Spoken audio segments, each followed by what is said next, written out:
بسم اللہ الرحمن الرحیم الحمد للہ رب العالمین والصلاة والسلام علی رسولہ الامین۔ ہماری آج کی گفتگو کا عنوان ہے عدالت اخروی کے چند قوانین، قرآن مجید کی آیات مبارکہ کی روشنی میں۔ آخرت کی عدالت میں پیش ہونے سے پہلے یہ قوانین جان لینا ایک مسلمان مرد اور عورت کے لیے انتہائی فائدہ مند ہے۔ نمبر 1، آخرت کی عدالت میں ساری فائلیں اوپن کر دی جائیں گی۔ ترجمہ، اور بروز قیامت ہم اس کے سامنے اس کا نامہ اعمال نکالیں گے جسے وہ اپنے اوپر کھلا ہوا پا لے گا۔ سورہ بنی اسرائیل آیت نمبر 13۔ نمبر 2، اس دن سخت نگرانی کی حالت میں پیشی ہوگی۔ ترجمہ، اور ہر شخص اس طرح آئے گا کہ اس کے ساتھ ایک لانے والا ہوگا اور گواہی دینے والا۔ سورہ قاف آیت نمبر 2۔ نمبر 3، اس دن کسی پر کوئی ظلم نہیں ہوگا۔ ترجمہ، میں اپنے بندوں پر ذرا برابر بھی ظلم کرنے والا نہیں ہوں۔ سورہ قاف آیت نمبر 29۔ نمبر 4، دفاع کے لیے وہاں کوئی وکیل نہیں ہوگا۔ ترجمہ، لے خود ہی اپنی کتاب پڑھ لے، آج تو اپنے آپ ہی اپنا خود حساب لینے کے لیے کافی ہے۔ سورہ بنی اسرائیل آیت نمبر 14۔ نمبر 5، رشوت اور سفارش اس دن بالکل نہیں چلے گی۔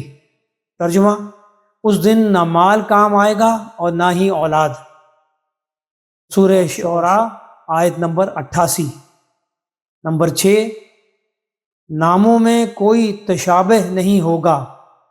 ترجمہ، تمہارا رب بھولنے والا ہرگز نہیں ہے۔ سورہ مریم آیت نمبر 64۔ نمبر 7، فیصلہ ہاتھ میں دیا جائے گا۔ ترجمہ، سو جسے اس کا نامہ اعمال اس کے دائیں ہاتھ میں دیا جائے گا وہ کہنے لگے گا، لو میرا نامہ اعمال پڑھ لو۔ سورہ الحاقہ آیت نمبر 19۔ نمبر 8، کوئی غائبانہ فیصلہ نہیں ہوگا۔